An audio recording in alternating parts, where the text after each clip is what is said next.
ഗസയിൽ ഇസ്രായേൽ ആക്രമണങ്ങളിൽ കൊല്ലപ്പെട്ടവരുടെ യഥാർത്ഥ കണക്കുകൾ പുറത്തു വരുമ്പോൾ ലോകം കണ്ട വലിയ വംശഹത്യയായി അത് മാറുകയാണ്. വെടിയുണ്ടകളും ബോംബുകളും മാത്രമല്ല, മാരകമായ വിശപ്പും പകർച്ചവ്യാധികളും ഗസയെ കാർന്നു തിന്നുന്നു എന്നാണ് പ്രശസ്ത മെഡിക്കൽ ജേണലായ ദ ലാൻഡ്സ്ലൈറ്റ് റിപ്പോർട്ട് ചെയ്യുന്നത്. ഔദ്യോഗിക കണക്കുകൾ മഞ്ഞുമലയുടെ ഒരറ്റം മാത്രമാണെന്നും മരണസംഖ്യ ഭയാനകമായ രീതിയിൽ ഉയർന്നിട്ടുണ്ടെന്നും ഈ പഠനം മുന്നറിയിപ്പ് നൽകുന്നു.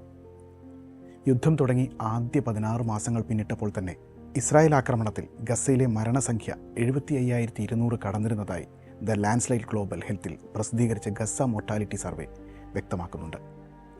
ഈ കാലയളവിൽ ഗസ ആരോഗ്യ വിഭാഗം ഔദ്യോഗികമായി റിപ്പോർട്ട് ചെയ്തത് 49,090 മരണങ്ങളായിരുന്നു. എന്നാൽ ഔദ്യോഗിക കണക്കുകളേക്കാൾ 34.7%, അതായത് 30,000 അധികം ആളുകൾ ഈ കാലയളവിൽ കൊല്ലപ്പെട്ടിരുന്നുവെന്നാണ് സർവേ വ്യക്തമാക്കുന്നത്.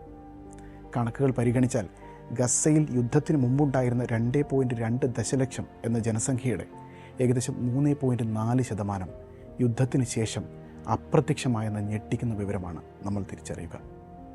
യുദ്ധം ആരംഭിച്ചതിന് ശേഷം 2026 ഫെബ്രുവരി 16 വരെ കൊല്ലപ്പെട്ടത് 72,063 പേരാണെന്ന് ഗസ ആരോഗ്യ മന്ത്രാലയം അവസാനം പുറത്തുവിട്ട കണക്കുകൾ വ്യക്തമാക്കുന്നുണ്ട്.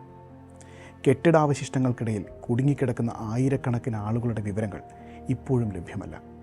2025 ഒക്ടോബറിൽ വെടിനിർത്തൽ പ്രാബല്യത്തിൽ വന്നതിന് ശേഷം 603 പേരാണ് കൊല്ലപ്പെട്ടത്.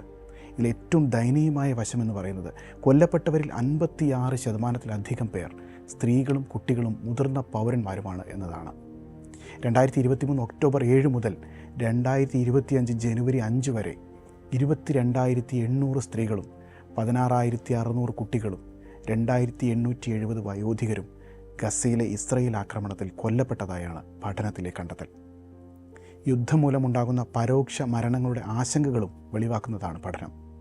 നേരിട്ടുള്ള ബോംബാക്രമണത്തിൽ മരിക്കുന്നവരെക്കാൾ കൂടുതൽ ആളുകൾ യുദ്ധം സൃഷ്ടിച്ച സാഹചര്യങ്ങൾ മൂലം മരണമടയുന്നുണ്ട്. ഗസയിലെ ഭൂരിഭാഗം ആശുപത്രികളും പ്രവർത്തനരഹിതമാണ്. ഡയാലിസിസ് വേണ്ടവർ, പ്രമേഹ രോഗികൾ, ഹൃദ്രോഗികൾ എന്നിവർക്ക് മരുന്നോ ചികിത്സയോ ലഭിക്കാത്ത സാഹചര്യം മരണനിരക്ക് വർദ്ധിപ്പിച്ചിട്ടുണ്ട്. ഉപരോധം മൂലം അവശ്യ സാധനങ്ങൾ എത്താത്തത് കുഞ്ഞുങ്ങളെയും ഗർഭിണികളെയും ഗുരുതരമായി ബാധിച്ചിട്ടുണ്ട്. 2023 ഒക്ടോബർ മുതൽ 2025 ജനുവരി വരെ ഗസയിൽ പട്ടിണി, പകർച്ചവ്യാധികൾ, ചികിത്സാ നിഷേധം തുടങ്ങി പരോക്ഷ കാരണങ്ങളാൽ മാത്രം ഏകദേശം 24,840 ആളുകൾ മരിച്ചിട്ടുണ്ടെന്ന് പഠനം കണക്കാക്കുന്നുണ്ട്. പട്ടിണി മരണങ്ങൾ ഒരു നിശബ്ദ യുദ്ധമായി മാറിയിരിക്കുന്നു. ശുദ്ധജലത്തിൻ്റെ അഭാവം, മലിനജലം കെട്ടിക്കിടക്കുന്നതും പോളിയോ പോലുള്ള രോഗങ്ങൾ തിരിച്ചു വരാൻ കാരണമായിട്ടുണ്ട്. തകർന്ന കെട്ടിടങ്ങൾക്കിടയിൽ അഴുകുന്ന മൃതദേഹങ്ങൾ സൃഷ്ടിക്കുന്ന ആരോഗ്യ പ്രശ്നങ്ങളും ഇതിൽ ഉൾപ്പെടുന്നു. യുദ്ധത്തിൻ്റെ പരോക്ഷ കാരണങ്ങളാൽ മരിക്കുന്നവരുടെ എണ്ണം വരും മാസങ്ങളിൽ 4 ഇരട്ടിയായി വർദ്ധിക്കാൻ സാധ്യതയുണ്ടെന്നും റിപ്പോർട്ട് മുന്നറിയിപ്പ് നൽകുന്നുണ്ട്. ഐക്യരാഷ്ട്രസഭ ഉൾപ്പെടെയുള്ള അന്താരാഷ്ട്ര ഏജൻസികൾ നേരത്തെ തന്നെ ഈ അപകടം ചൂണ്ടിക്കാട്ടിയിരുന്നു. ഗസയിൽ സുരക്ഷിതമായ ഒരിടം പോലും ഇല്ലെന്നും സഹായങ്ങൾ എത്തിക്കാൻ കഴിയാത്തതാണ് മരണനിരക്ക് ഉയരാൻ കാരണമെന്നും UN ഏജൻസികളും വ്യക്തമാക്കുന്നുണ്ട്. കണക്കുകളിൽ ഉൾപ്പെടാത്ത ആയിരക്കണക്കിന് ആളുകൾ ഇപ്പോഴും തകർന്ന കെട്ടിടങ്ങൾക്കടിയിൽ കുടുങ്ങിക്കിടക്കുന്നുണ്ട്. യുദ്ധം അവസാനിച്ചാൽ പോലും ഇതിൻ്റെ ആഘാതം പതിറ്റാണ്ടുകളോളം നീണ്ടു നിൽക്കും. പരിക്കേറ്റവർക്കും മാനസികാഘാതം നേരിട്ടവർക്കും ചികിത്സ ലഭ്യമാക്കാൻ നിലവിലെ സാഹചര്യത്തിൽ സാധ്യമല്ല. ഒരു വലിയ ജനതയെ സാവധാനം മരണത്തിലേക്ക് തള്ളിവിടുന്ന അവസ്ഥയാണിതെന്ന് ഈ പഠനം നമ്മളെ ഓർമ്മിപ്പിക്കുന്നു. ഗസയിൽ നിന്ന് വരുന്നത് വെറും കണക്കുകളല്ല, മനുഷ്യ മനസാക്ഷിക്ക് മുന്നിലുള്ള ചോദ്യങ്ങളാണ്.